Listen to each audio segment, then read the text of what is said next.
Ya me lo digo, yo que mando en la casa. Vale, bien,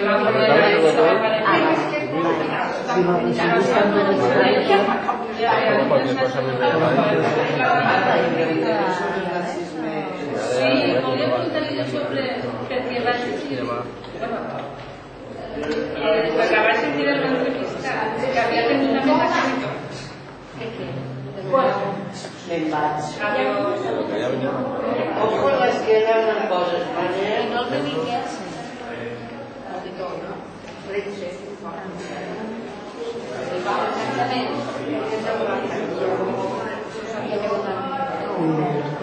Lo que yo pasaba ya que tarde sí, ahora atrás. Estaba la anterior, pero esto es una persona que la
segurament hi havia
Avevamo fuori stiamo allà.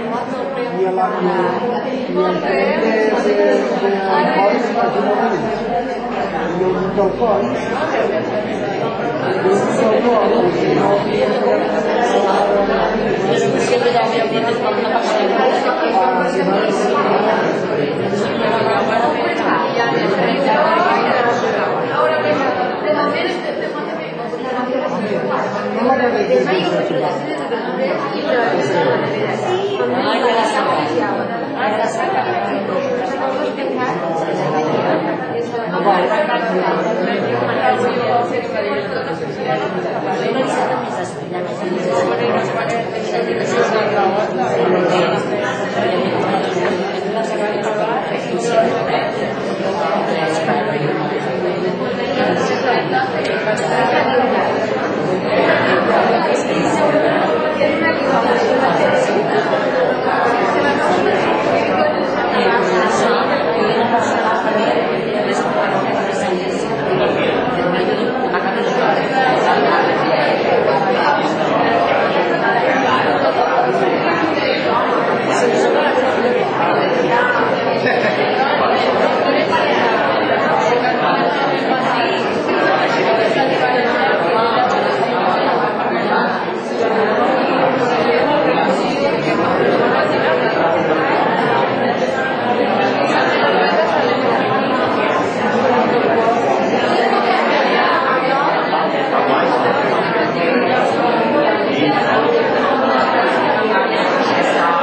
tardes.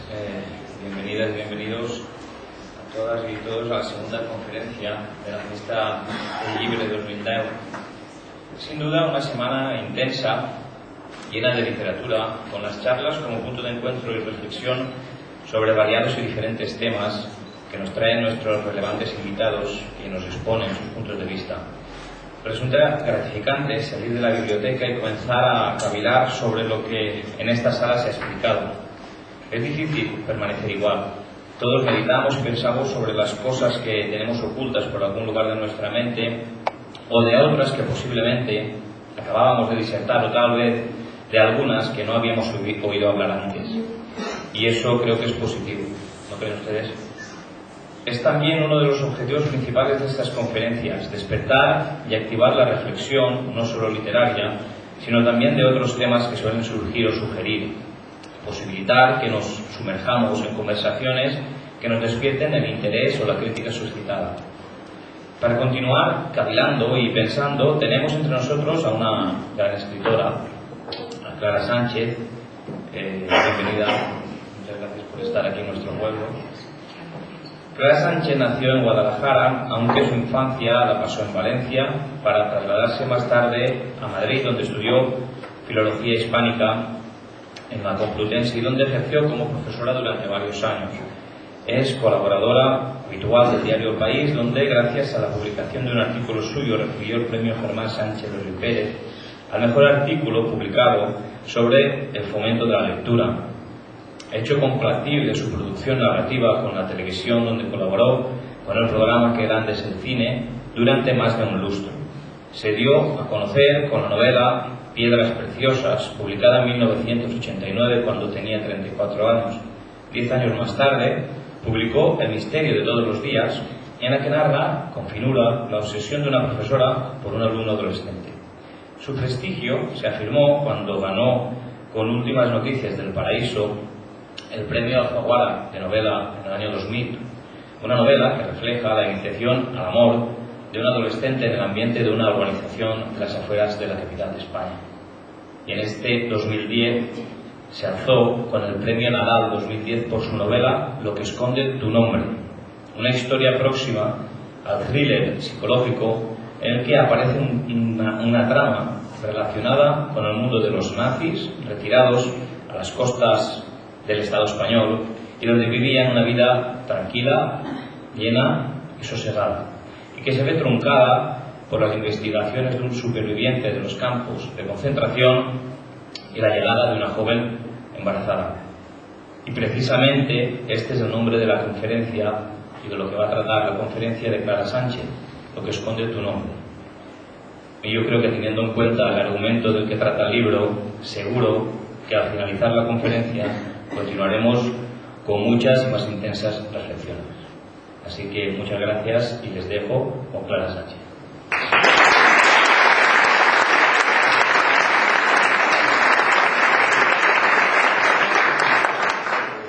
Muchísimas gracias por una presentación tan buena. Además has resumido lo que es la novela y espero no estropear nada con lo que yo vaya a decir ahora. Y muchísimas gracias por esta invitación a esta fiesta del libro, que de verdad me habían hablado ya mucho de este festival del libro, de esta fiesta de los libros que se hacía aquí, lo bien organizada, la afluencia, la tradición que tiene ya, y hoy desde luego lo estoy viendo con mis propios ojos y con muchísima alegría, porque todo lo que tenga que ver con el libro y con la lectura, yo soy, siempre que puedo trato de darle alas, de favorecer el fomento de la lectura, porque creo que nos engrandece, que nos saca de nuestras preocupaciones, de nuestras obsesiones, que realmente la lectura es muy barata para todo lo que nos da. Dicen que el libro es caro, pero realmente un libro lo tienes ahí, puedes volver a él. No sé, creo que en comparación con otros placeres de la vida es todavía bastante barato, por mucho que se diga. Y espero que además el libro de papel no sé, continúe un poco entre nosotros, ¿no? Aunque estemos ahora tan metidos en el electrónico, pero voy a dejar eso de lado porque escribí el otro día un blog, no sé si saben que tengo un blog, ponderando el libro de papel, o sea, no tengo nada en contra del libro electrónico, pero hubo gente que se lo tomó mal, me llamó antigua, cavernícola y todas estas cosas, o sea, es que estamos muy susceptibles con ese asunto, ¿no? Pero bueno, quiero decir que estoy encantada de estar aquí porque además mi vinculación con Levante pues, es muy grande. Yo nací en Guadalajara, como se ha dicho, pero viví también en Tarragona, en Albacete, finalmente en Valencia, desde los 6 hasta los 12 años, y luego ya de mayor, como echaba muchísimo de menos el mar, me vine a Denia durante 7 años, a principios de los años 80. Quiero decir con esto que mi infancia ha sido un poco errática y tiene mucho que ver con mi escritura y con mi manera de ver el mundo y con mi manera de hacer las novelas y de plasmar ahí mis sensaciones. Porque claro, como tuve que cambiar tanto de ciudad, de casa, de calle, de colegio, todo esto por la profesión de mi padre, o sea, estos tumbos fueron por la profesión de mi padre, pero nos arrastraba a toda la familia con él, y esto a un niño lo desestabiliza mucho. Yo siempre he tenido la sensación de que me tenía que estar adaptando a todo constantemente, por aquello de la infancia, de tener que adaptarme a un nuevo colegio, a una nueva casa, a unos nuevos amigos. Creo que esto no lo he perdido del todo, siempre tengo esa sensación, incluso a la edad que tengo, de tener que estar adaptándome. Y por eso, en mis novelas pues se refleja esa sensación de pérdida que yo tuve enseguida, ¿no? La sensación de que en la vida todo lo vamos perdiendo constantemente. Esto no ocurre tanto en los pueblos, donde la vida es más estable y uno puede estar viendo a lo largo de toda su vida a otra persona. Pero en las grandes ciudades, y esta es la sensación que yo tuve cuando fui a vivir por primera vez a Madrid, era esa impresión de que vas viendo a alguien en el metro 10 minutos, una persona que está enfrente de ti, y a esa persona ya no la vas a volver a ver nunca más en tu vida, se pierde para siempre. Y esta sensación de pérdida, de tener que adaptarme y de extrañeza ante el mundo, es, en resumidas cuentas, lo que yo en las 9 novelas que llevo escritas se refleja. Hable de lo que hable, siempre está eso ahí. La actualidad, el presente, la sensación de que tengo que tratar de atrapar los minutos y a las personas, sus miradas, sus registros, sus palabras, porque eso se desvanece en el tiempo, porque algo se lo lleva. Y por eso empecé a escribir, yo creo que muy pronto, en la niñez. Has dicho que mi primera novela la publiqué a los 34 años, pero eso no quiere decir que empezara a escribir entonces en el 89, y ya se puede calcular mi edad con todos estos años completamente, ¿no? Pero bueno, empecé a publicar en esa fecha, pero mi vocación por la escritura arranca desde niña, y es por eso, porque yo tenía que retener lo que iba perdiendo, porque si no, yo creo que me habría vuelto loca. Además, cuando yo era pequeña, eso de llevar a los niños al psicólogo, pues no se llevaba, los niños no las arreglábamos como podíamos. Y yo me agarré a la escritura, a la literatura y al cine. Enseguida empecé a ir al cine, ¿no?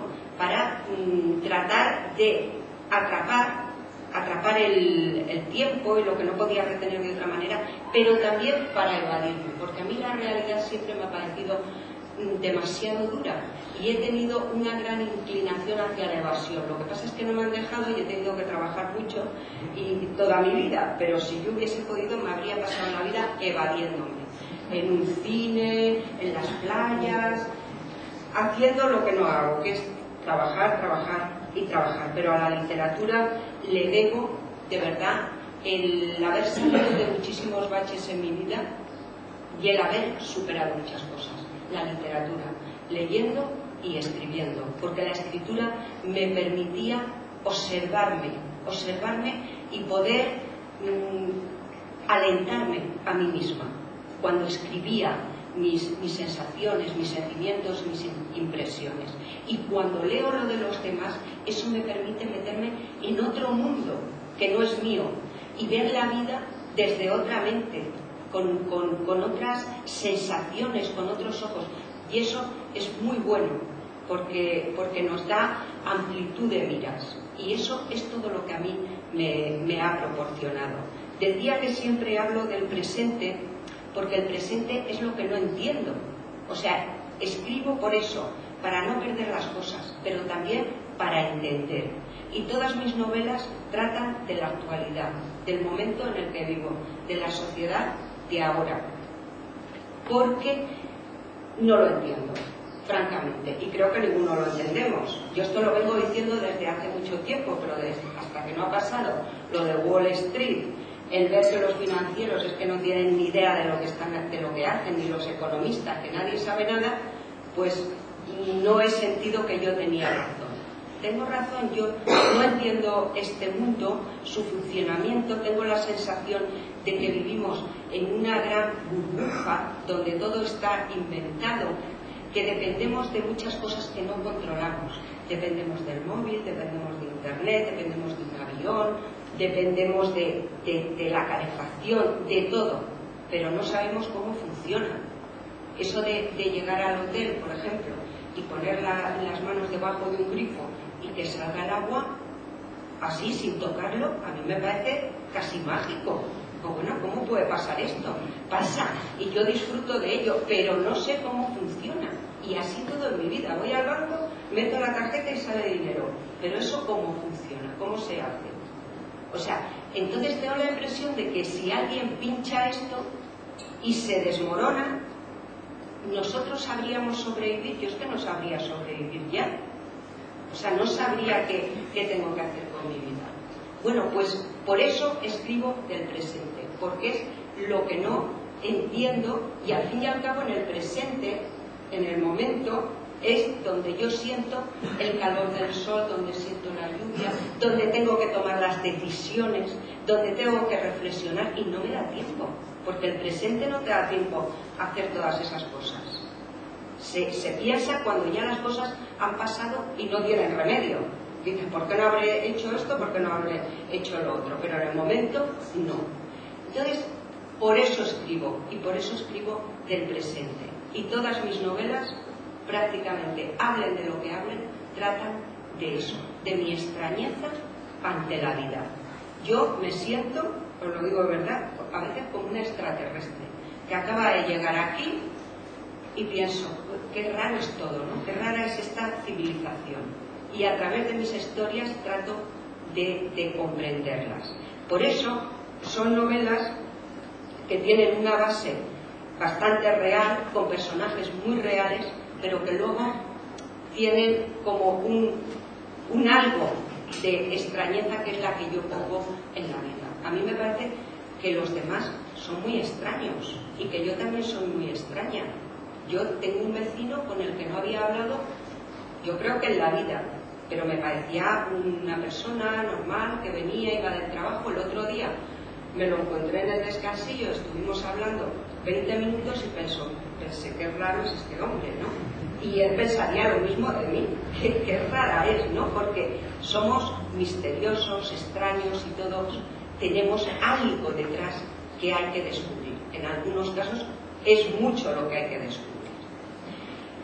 Eso es lo que pasa en esta última novela, Lo que esconde tu nombre. No puedo hablar de las 9, pero bueno, hay ese rastro que digo en todas ellas, ese rastro de extrañeza, de querer ver lo irreal que hay en la realidad y de ver lo extraordinario que hay en las cosas más ordinarias de la vida. Y por eso escribí esta última novela, Lo que esconde tu nombre.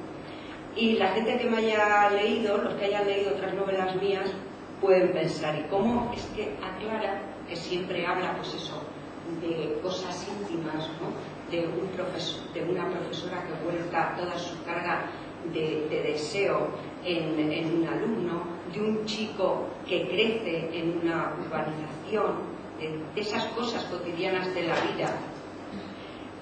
¿cómo es que se le ha ocurrido esto de los nazis? Pues porque también pertenece a mi mundo. Porque yo nunca hubiese escrito esta historia si no hubiese tenido contacto con este asunto y no me hubiese dejado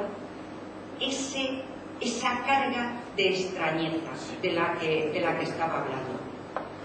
Cuando yo fui a vivir, retomo algo que he dicho antes, cuando fui a vivir a Denia a principios de los años 80, vivía en un chalecito que hay en una zona que conocerán muchos que se llama Las Rotas. Entonces, claro, a principios de los años 80 Denia no estaba tan sobrecargada de casas y todo esto, era un poco más salvaje. Pero bueno, a 300 metros o 500 metros de mi casa había unos apartamentos que se llamaban Bremer. Ese nombre ha desaparecido hace poco, pero seguramente que muchos lo recordarán. Apartamentos Bremer. Luego vi que había bungalows Bremer. Me parece que también villas Bremer. O sea, ese nombre sonaba mucho por allí. Me enteré de que este general Bremer era un nazi. Un nazi que vivía allí, que yo me lo podía encontrar por la calle y era algo que todo el mundo sabía, porque era una persona muy integrada en la comunidad, se hacía fotos con la gente, yo conocía a su jardinero y a gente que tenía relación con él. Y todo el mundo decía que además que era una bellísima persona, que era estupendo. No porque estas personas que decían esto quisieran justificarle, no, sino porque nadie se planteaba nada en esos momentos. Simplemente pues se describía lo que era esa persona, que tenía un buen comportamiento con la gente. Luego me enteré de muchas cosas más, claro, que se saben, ¿no? Como que en el cementerio pues estaba enterrado Anton Gahlen y su mujer Elfe, que también eran nazis. Bueno, cuando yo pasaba por el restaurante Finita, eso ha desaparecido, para ir a mi casa en Las Rotas, encima de la barbacoa había una crucamada, como adorno de la barbacoa, y eso también era una cosa que me alucinaba. Pero claro, yo acababa de llegar, y es la mirada del recién llegado, es esa mirada que yo nunca quiero perder en la vida, que es el que se da cuenta o ve cosas que a los demás la costumbre ya y la rutina de verlo pues ha hecho desaparecer esas cosas. A mí me llamaba todo aquello la atención muchísimo. Y bueno, luego muchas cosas más. Luego me dijeron, no, pero existe además aquí también está la villa que le regaló Franco a Johannes Berger, ¿no? Que es el que favoreció ese encuentro entre Franco y Hitler, y en compensación por sus servicios pues le regaló esta villa y se podía hablar. Bueno, este individuo, Johannes Berger, desapareció de allí en los años 50, pero había vecinos, empleados suyos que lo conocían. Luego también por allí había pasado Martin Bormann, un lugarteniente de Hitler, había vivido en una casa cuya fachada tenía dos águilas, que ahora también esas águilas afortunadamente han desaparecido. En fin, que había mucha historia, y según ibas indagando un poco más, pues había más historia y más historia. Entonces, algunos de los nazis que habían pasado por allí no se les había vuelto a ver, pero otros realmente se habían quedado allí y vivían y no se escondían. Unos tenían una vida más discreta, pero otros no. Entonces esto enlaza con todo aquello que yo decía de la extrañeza ante ciertas cosas de la vida, porque eso era un reflejo de lo que suele pasar.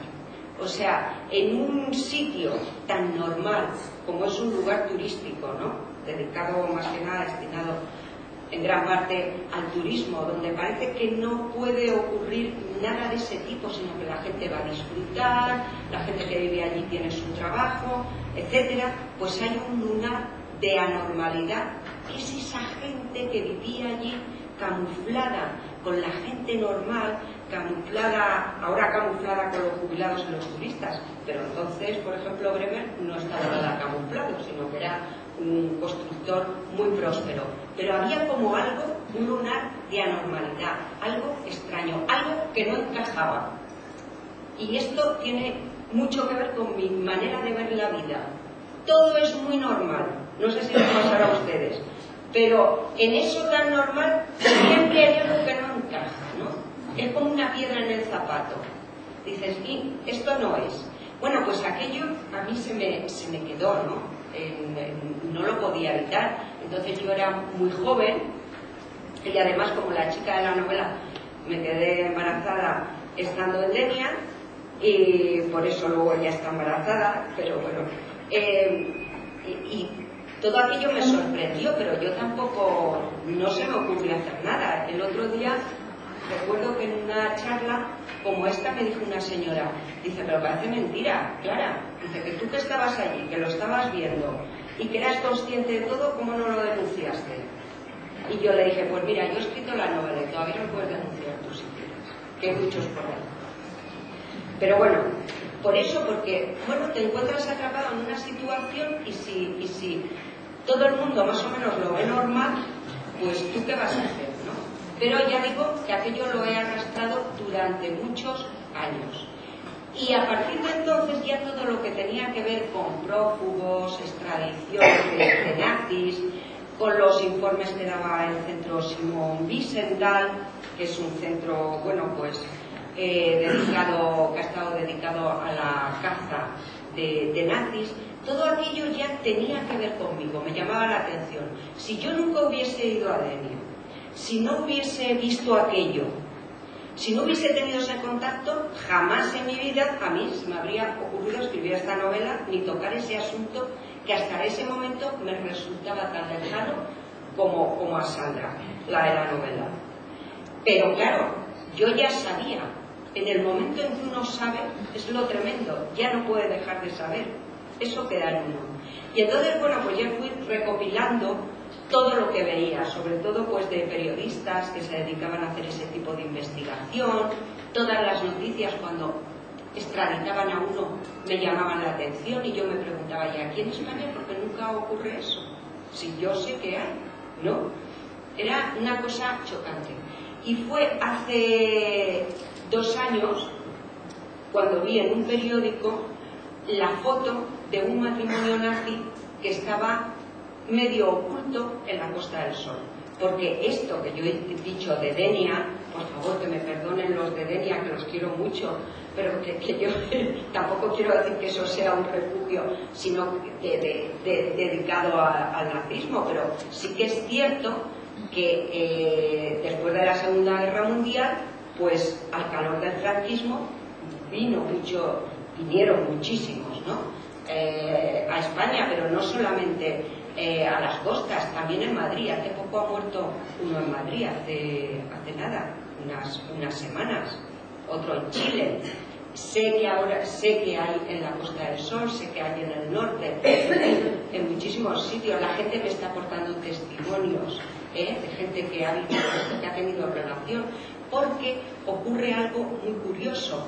Y es que muchas personas, como eran tantos y han estado tan desperdigados y viviendo en tantos sitios, pues la gente, sin proponérselo y sin saberlo, ha tenido contacto con este tipo de gente.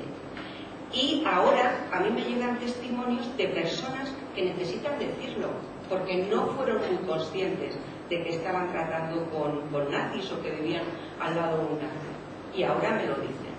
Pero bueno, voy a esto, a que hace 2 años, como yo iba siempre recogiendo información de esta, no sé para qué, entonces yo no pensaba, jamás pensé que fuese a escribir una novela con todo aquello y que encima me fuesen a dar el premio Nadal, son cosas de la vida, pero me topé con esta fotografía que estaba inserta en una publicación en Noruega, era un periódico noruego de la comunidad noruega de la Costa del Sol.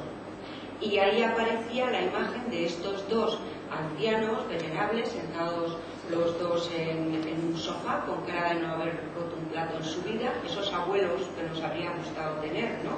Tan limpios, tan pulcros, él así, tan alto, no sé qué, estaban allí sentados y si no sabes, no llegas a saber que esas personas son unos nazis, que él fue condecorado por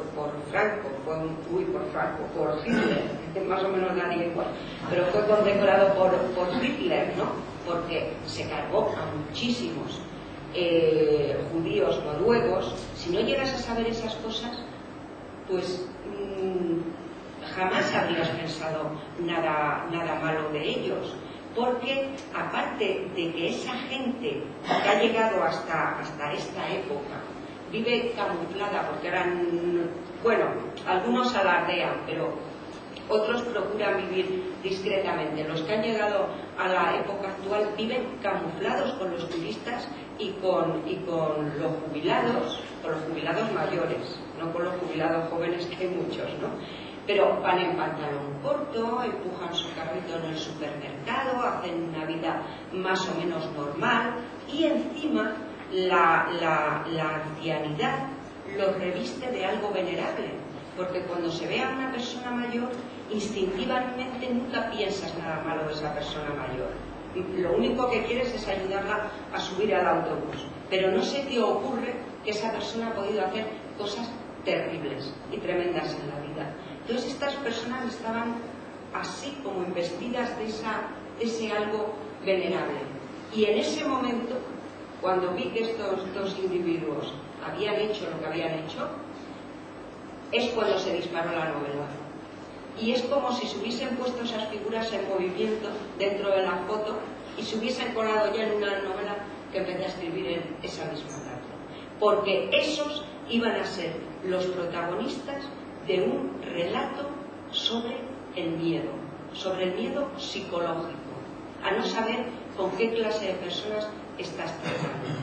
Porque cuánta gente ha tenido como vecinos, a lo mejor como amigos, a lo mejor como tal, a gente de este tipo, y no lo sabían, o de alguna manera ellos invisibilizaban lo que era, no lo sé, pero iba a escribir un relato, ya digo, que bordeara el miedo psicológico, y también un relato sobre ese tipo de gente que siempre en nuestra sociedad se las arregla para no pagar o para que no se ajuste cuentas con lo que han hecho.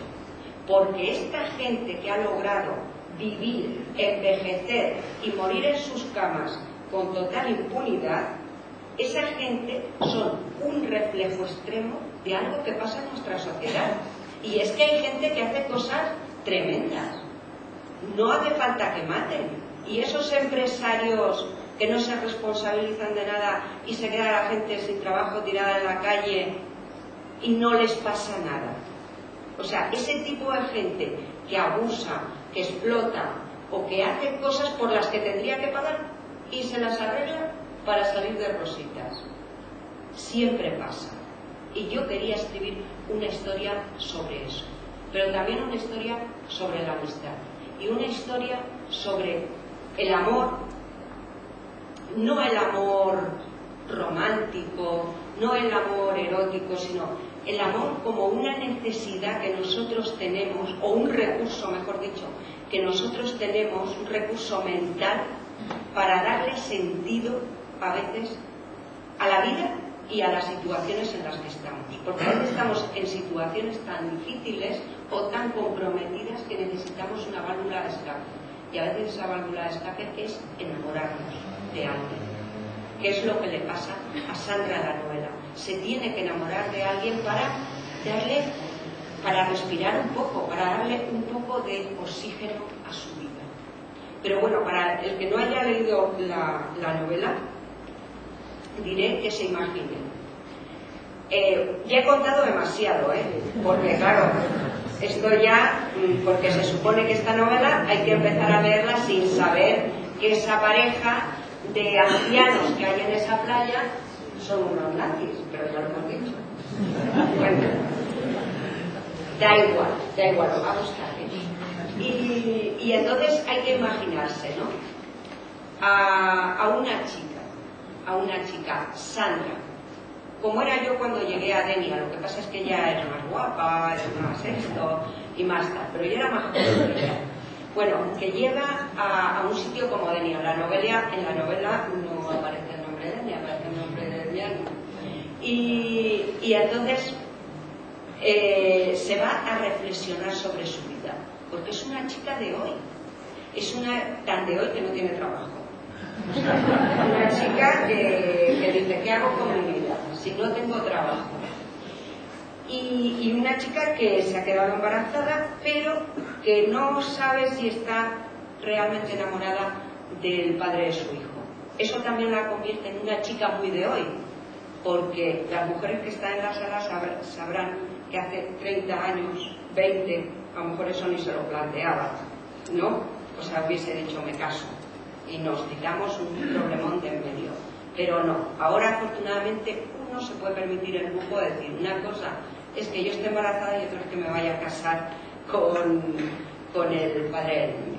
Entonces ella está en esa situación, su hermana le deja una casa en la playa y se va a pensar en sus cosas personales. En ese momento a ella no se le ocurre que más allá de su vida hay otras cosas que han ocurrido que están influyendo en su vida. Porque arrastramos el pasado, aunque no lo conozcamos, somos también víctimas del pasado y ella no lo sabe.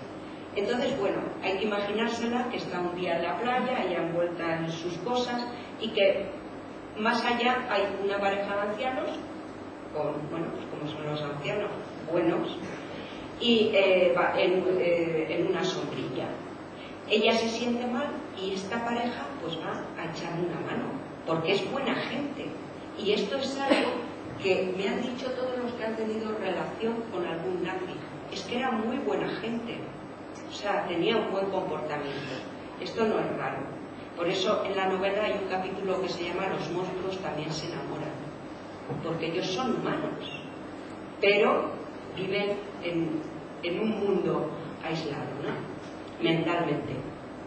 Entonces esta pareja le echa una mano, además con el transcurso de los días entablan una amistad, le ofrecen trabajo, se la meten en su casa de alguna manera, ella se va introduciendo en sus vidas o ellos en la vida de ella, pero claro, no sabe con qué tipo de gente está.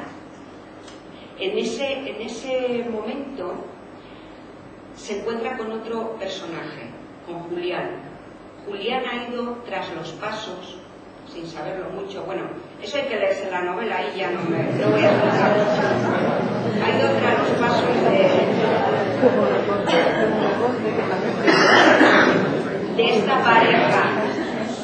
de esta pareja de nazis. Lo que él no se podía imaginar es que en el camino se iba a tropezar con esta chica que es un encanto, que es fresca, que es el presente, que es la espontaneidad, que además tiene los ojos verdosos. No se imaginaba que se iba a encontrar con ella, y cuando se encuentra que esa chica está relacionada con esta pareja, se asusta. Dice, ¿y qué hago yo ahora con esta chica? ¿Qué le digo? ¿Le descubro la verdad? ¿Se la desvelo? Bueno, pues, ¿sigo o no sigo? De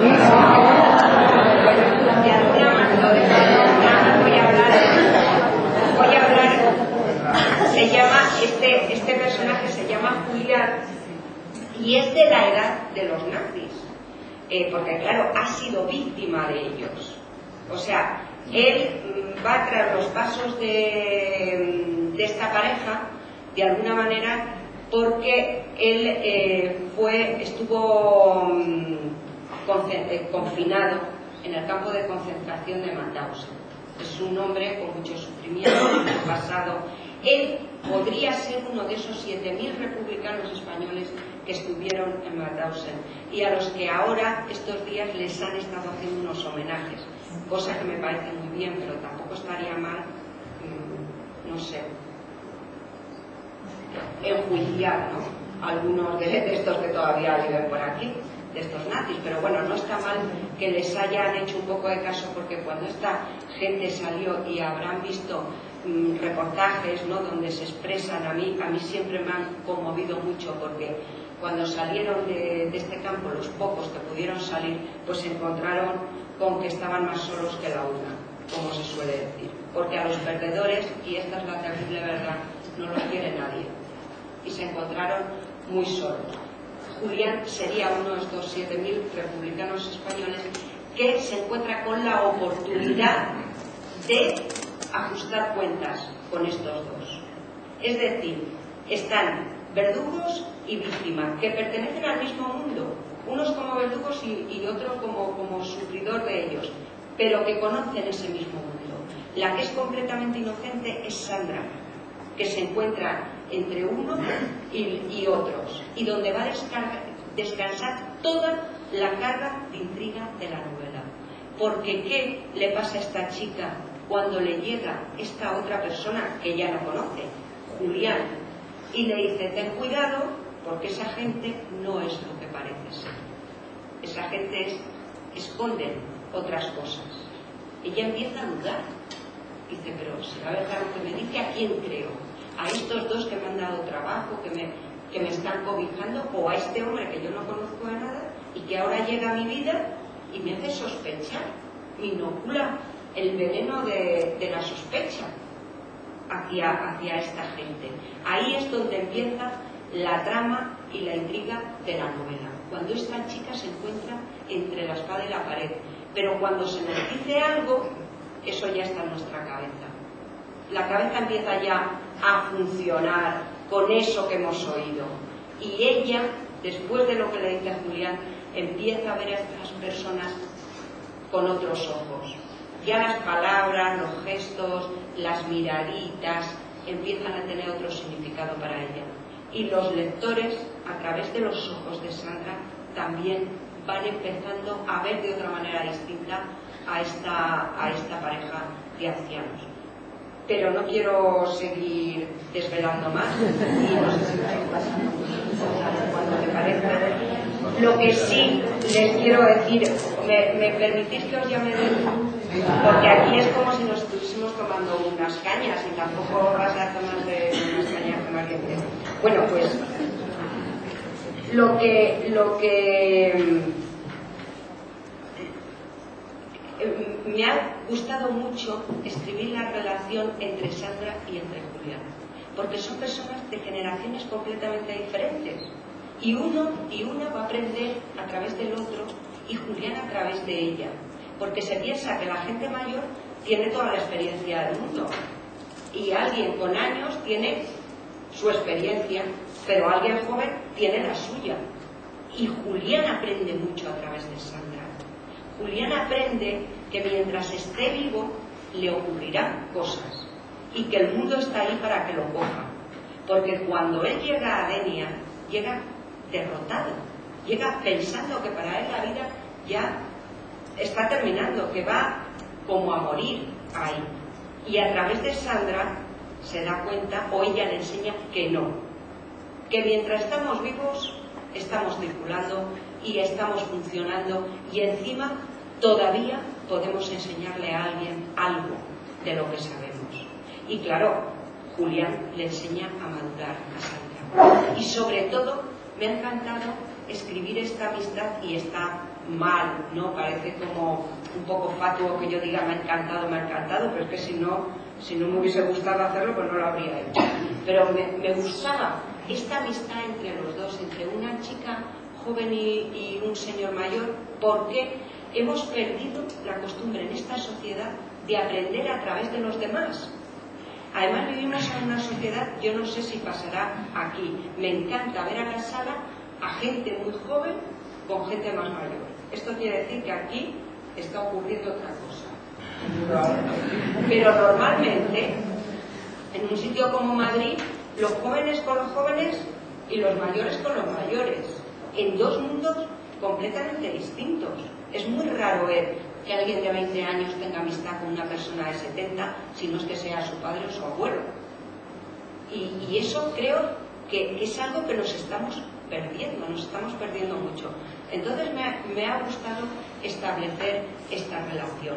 Y para escribir el personaje de Julián, que bueno, algunos lectores me han dicho que les gusta mucho. El otro día me dijeron unas lectoras que dicen: ¿sabes que a mí Julián me gusta? O sea, es un señor muy mayor y tal, pero me gusta. Y le dije: porque siempre que lo estaba escribiendo, que lo estaba construyendo, he estado pensando siempre en Federico Lupi. Digo, yo creo que por eso, de verdad, Cuando leáis la novela, a ver qué me decís.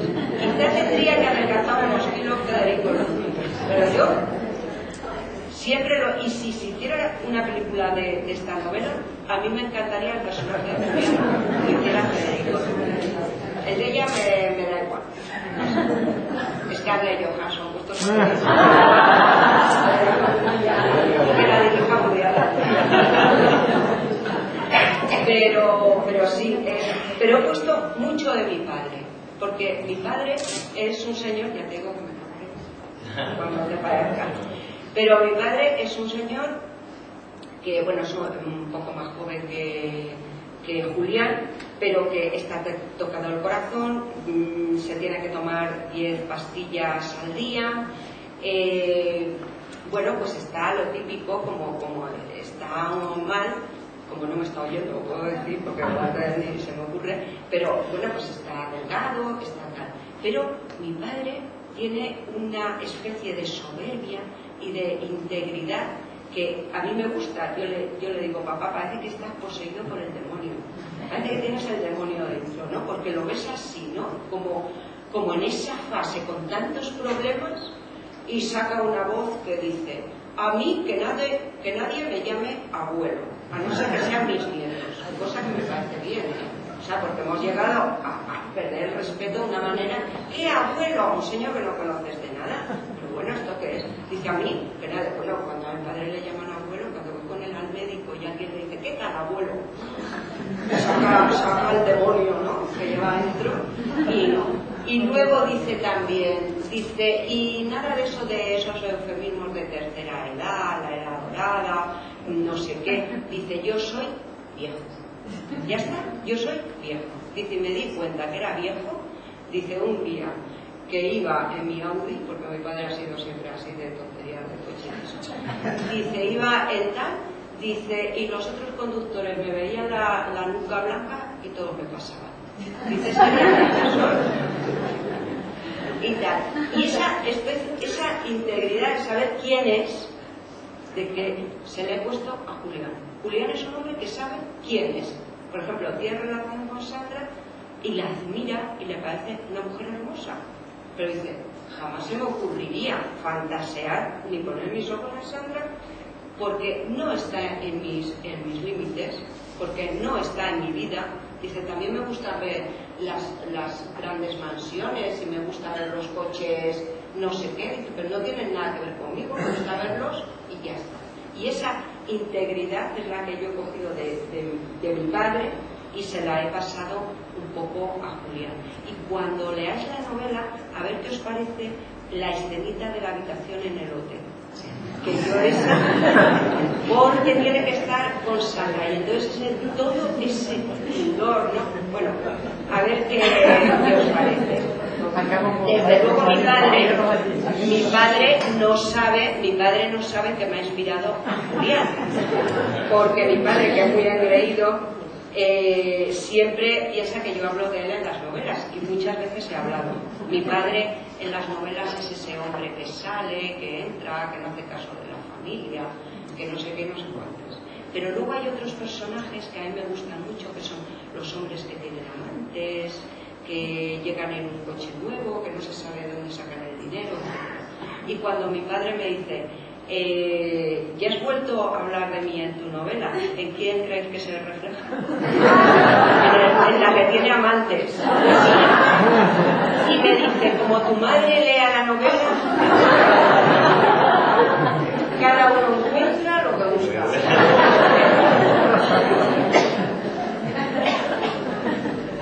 Y así es mi vida, y bueno, y os podría contar muchísimas cosas más, pero no os quiero aburrir. Muchísimas gracias. De nazis, bueno. Bueno, sí. Sí. Bueno, también tengo que decir una cosa.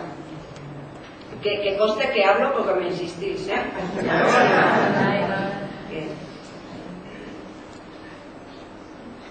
Casi todos los personajes están basados en personajes reales. Es que me gusta hablar más de mi padre que de lo demás. Y están basados en personajes reales. Por ejemplo, pues Otto Skorzeny pues sale con el nombre cambiado. Menos mal que los cambien. Solamente sí, porque esta pareja, que se llama Freddy Karin, los nombres de pila son reales, pero modifiqué el apellido. Y yo estoy dando muchas pistas. Porque algo me dijo instintivamente que, porque al principio tenían todos sus nombres, yo pensé, esto tiene mucha más garra, ¿no?, con los nombres reales, pero algo me dijo que los cambiase un poco. Y puse también una nota final, al final del libro habréis visto, ¿no?, que dice que está inspirado en personajes reales, pero que no deja de ser una novela y tal y cual. Pero todo eso fue algo instintivo, ¿no?, porque, bueno, solamente hay uno que tiene su nombre real con nombre y apellidos, César Iberheim, el carnicero de Mauthausen.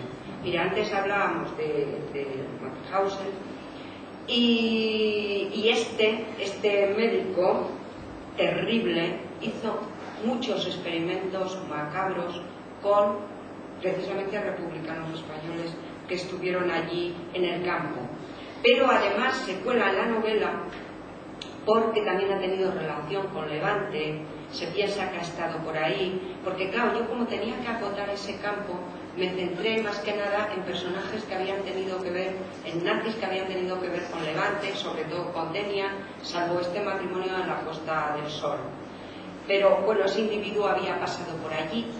Por cierto, este individuo se sabe que también estuvo refugiado en el apartamento de lujo de este matrimonio noruego, de Freddy Karin, que eran muy parecidos físicamente, Fred y Ariber Heim, los dos muy arios, muy altos, muy angulosos, etc. Pero habían tenido que ver entre ellos. Entonces lo que yo no me podía imaginar es que, aunque instintivamente ya algo sospechaba, es que incluso antes de publicar la novela, cuando salió el premio, yo hablé de que iba y tal y cual, iban a escribirme, bueno, no solo a mí, a la editorial, a través de la página web y por carta a la editorial, interesándose por mi novela y diciéndome, sobre todo hay uno que vive en Gijón que me escribe a la web, ya ha parado un poco, pero me ha escrito mucho a la web. Ese fue el primero que me escribió, donde decía: deja en paz a estos abuelitos. Y aquí viene un dato muy importante que a mí me abrió mucho los ojos. Dice: deja en paz a estos abuelitos que con su dinero han ayudado a levantar España. Y terminaba Heil Hitler. Pero eso de que con su dinero han ayudado a levantar España y que no se les haya tocado un pelo, no sé. Pero bueno, esta gente escribió, y no solamente se Gijón, sino gente un poco más importante o que te ponía más la carne de gallina. Y entonces lo que yo no hice caso, y yo no pensaba que hubiese que contestar a nada de eso. Por cierto, todo lo que me ha llegado iba firmado con nombres, con apellidos, con la dirección, el teléfono, me empezaba felicitando por el premio Nadal, o sea, gente muy correcta, toda.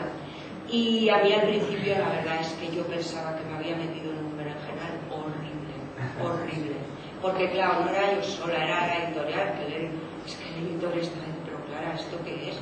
No, o sea, porque no os puedo dar nombres de gente, pero era una cosa, y como no contestábamos, pues escribieron, sobre todo dos personajes un poco así, escribieron a la editorial, y como no se les contestaba, volvieron a escribir. Y entonces yo los hubiese dejado así, pero la editorial pensaron que era mejor eso, dárselo a los abogados. Yo no tengo abogados, porque yo lo único que tengo es un asesor que me hace la declaración de Hacienda, que por cierto ahora estoy metida en ese tinglado.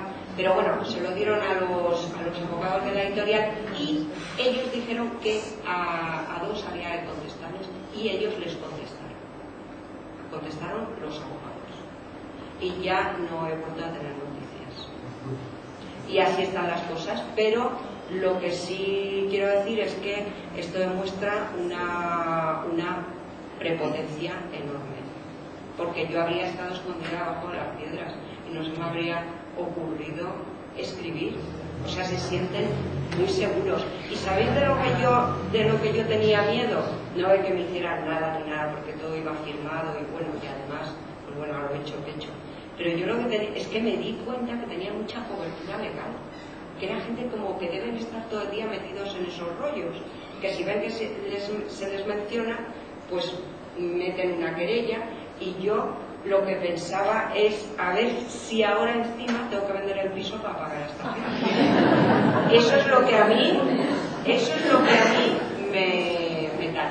Pero la verdad es que nada más eso, que ya es bastante, ¿no? Y que indica que es un asunto que está muy vivo. Lo que pasa es que frente a eso, ahora estoy recibiendo testimonios muy bonitos de gente, ¿no?, que ha tenido relación, eso lo he dicho al principio, que ha tenido relación de una manera directa o indirecta con este tipo de gente y me escribe y me lo soporta. El otro día, hace 15 días o así, estuve en Asturias y una señora en una charla como esta se levantó entre el público y me lo dijo. Dice, mira, nosotros veraneábamos, mi familia y yo, cuando yo era pequeña, dice, con un nazi belga, que era compañero de mi padre. Dice, pero no éramos muy conscientes de esto. Y entonces me aportó fotografías, me llevó fotografías, donde con una flecha me señala, este es el nazi belga, su mujer, Gertrudis me parece que se llama, estos somos nosotros y tal. No le importaba darme las fotos, porque tenía ganas de decirlo. Y a mi página web me llegó, no hace mucho, también el testimonio de alguien de Denia, de una persona que había formado parte de la banda municipal y me contaba cómo este grupo los contrataba en sus fiestas señaladas, iban a su casa, los veía vestidos de uniforme y todo eso. Porque cuando a mí me hablan de arrepentimiento. Y entonces, pues bueno, creo que no sé, yo también de una manera no muy consciente he puesto un poco de luz sobre un asunto que no sé por qué lo teníamos arrinconado debajo de la cama, cuando es algo que pertenece a nosotros y a nuestra memoria histórica. Es algo que hemos tenido y que todavía tenemos entre nosotros y con lo que no hemos hecho nada, porque en un informe del Centro Simón Wiesenthal, que da una relación de los países colaboradores en este asunto, colaboradores con la caza y captura de nazis, España estaba en uno de los últimos lugares. Y eso es como para pensar.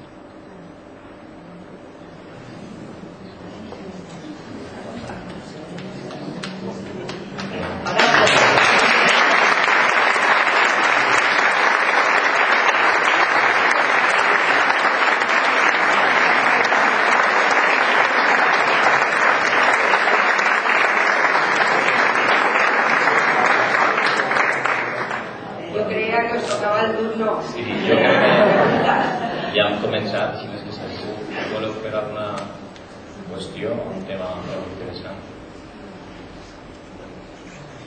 ¿No te parece que esa sensación de que lo normal es muy extraño es más fácil que se produzca en un país como España que en otros países?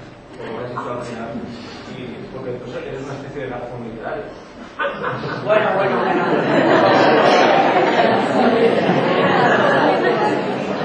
Para nada. Yo esto, fíjate tú que a veces cuando, claro, yo decía, pero esto lo digo o no lo digo, esto de que me han escrito, porque es que parecía como algo tan, no sé, tan salvaje, que parecía que no iba conmigo, pero me aconsejaron que sí, porque me dijeron que era muchísimo mejor, que se supiera, que se dijera, porque si se sabía, pues para empezar no iban a hacer nada, y luego porque es conveniente que se sepa, ¿no?, que esta gente todavía tiene fuerzas como para escribir una carta, y si no ellos, sus hijos. Pero vamos, yo no me considero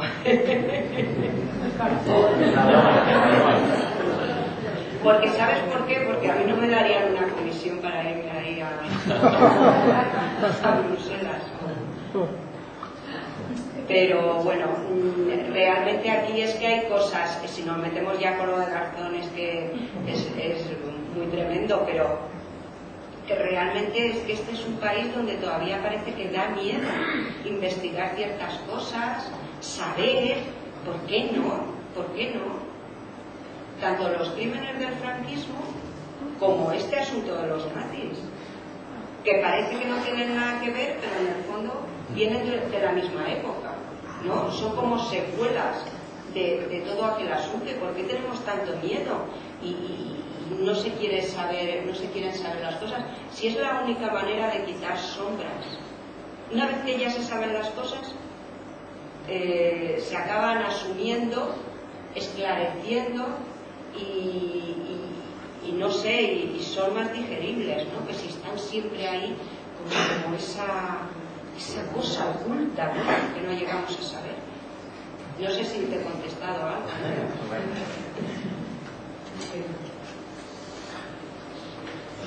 La gente que utiliza la violencia de género con su pareja es un despertar del nazi que todos llevamos dentro, porque son todos también muy buenas personas. Ay, como perdona, no te he oído, pero perdóname que estoy un poco... La gente que utiliza la violencia de género... la violencia de género, sí. Que últimamente sale bastante por televisión, que los vecinos dicen que era muy buena persona también. Claro. Si es un despertar del nazi que todos llevamos dentro. Todos llevamos dentro, yo creo que un porcentaje de crueldad, unos en mayor o menor medida, y unos sabiendo controlarlo mejor que otros. Pero tanto los nazis, todo lo que hicieron, por mucho que se diga que estaban en un sistema donde ellos obedecían unos tal, unos cual, como lo de la violencia de género, obedece siempre a soltar esa bestia de la crueldad que tenemos dentro. Y yo creo que tenemos que ser conscientes de que la tenemos para saber dominarla y controlarla. Eso es algo que... ¿Por qué se produce la violencia de género? No lo sé, pero desde luego es un acto de crueldad terrible, ¿no? Porque estás atacando a alguien que además físicamente es más débil y que tienes sometido, y bueno, es terrible. Y esta gente pues hacía algo parecido con las personas a las que machacaban la dignidad y la humillaban en algo que se convertía en algo parecido a lo que debe ser la casa de una mujer maltratada, un campo de concentración. Debe ser algo parecido, donde tú estás a disposición de que alguien que se siente superior y que tiene que descargar toda su crueldad, tú estás a disposición de esa persona y no puedes subir por trabas psicológicas, seguramente, o de dinero, o de no poder, como es una mujer maltratada, o como la gente estaba en los campos de concentración y estaba allí al servicio de que llegara otro por la huida.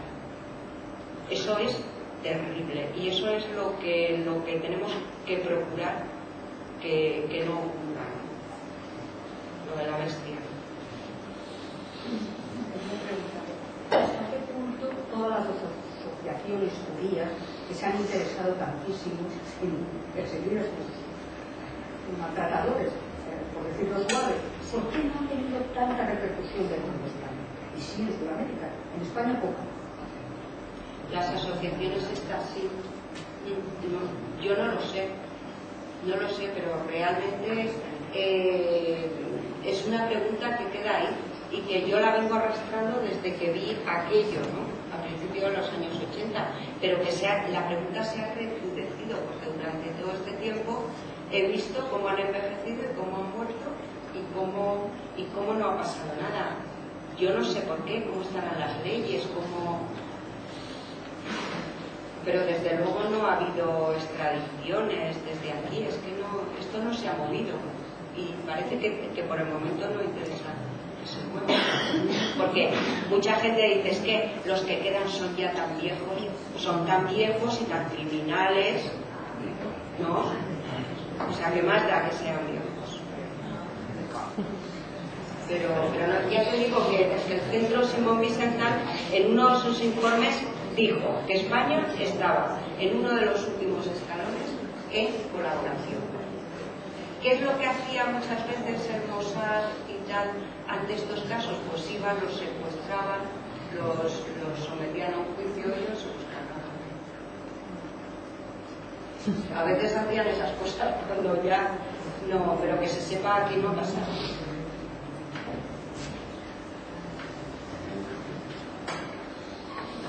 Sí, te quería hacer una pregunta más sobre, yo sé que he podido leer el libro, más sobre cuestión literaria. Has hablado de esas relaciones humanas, verdaderamente, eso es lo que yo cuando la leí pude también sacar, ¿no? La relación humana. Por eso escribes el libro de esta forma, es decir, desde el punto de vista de los dos. Sí, porque yo quería saber, es que cuando se ponen frente a frente Julián y Sandra, se está poniendo frente a frente dos momentos históricos. El de ese mundo que pertenece a verdugos y a víctimas, hay que darse cuenta que Julián los conoce muy bien, no solamente porque haya sido víctima de ellos y sepa hasta dónde pueden llegar y la deshumanización a la que pueden llegar, sino porque también tiene su misma edad y sabe cuáles son sus limitaciones. O sea, por ejemplo, cuando él va detrás del coche de Fred persiguiéndole, pues sabe hasta qué punto el otro puede hacer, como diría yo, proezas con el coche, sabe que no puede. Y en el supermercado, cuando también le persigue, sabe dónde lo puede encontrar, más o menos, pues en los productos sin colesterol. Porque tienen la misma edad. Eso hace que los conozca muy bien en todos los sentidos. Pero luego está Sandra, que es el presente, como hemos dicho antes. Y para Sandra, pues todo aquello de los nazis es cosa de documentales. Para Sandra, ese tiempo de los nazis y de Julián es un tiempo que psicológicamente está muy lejano y le pasa a mucha gente. Porque hay gente que me ha preguntado, ¿y cómo se te ocurre escribir ahora de eso de los nazis como si hiciera 200 años que ha pasado? Y tengo que recordar que eso pasó después de nuestra guerra civil. Bueno, pues psicológicamente está muy lejano, pero cronológicamente está muy cercano porque todavía puede hablar con ellos, todavía los puede conocer, puede estar con ellos. Estamos en un momento fronterizo en que ese momento histórico va a pasar a los libros.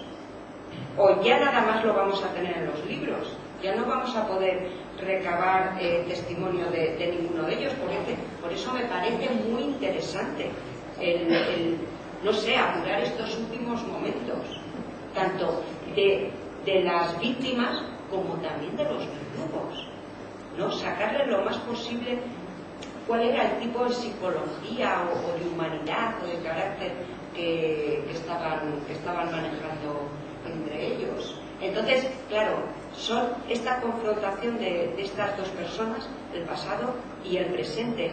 Daos cuenta que no se pueden expresar de la misma manera. Sandra, una chica para la que todo es relativo, ¿no? Su vida el mundo es de grises.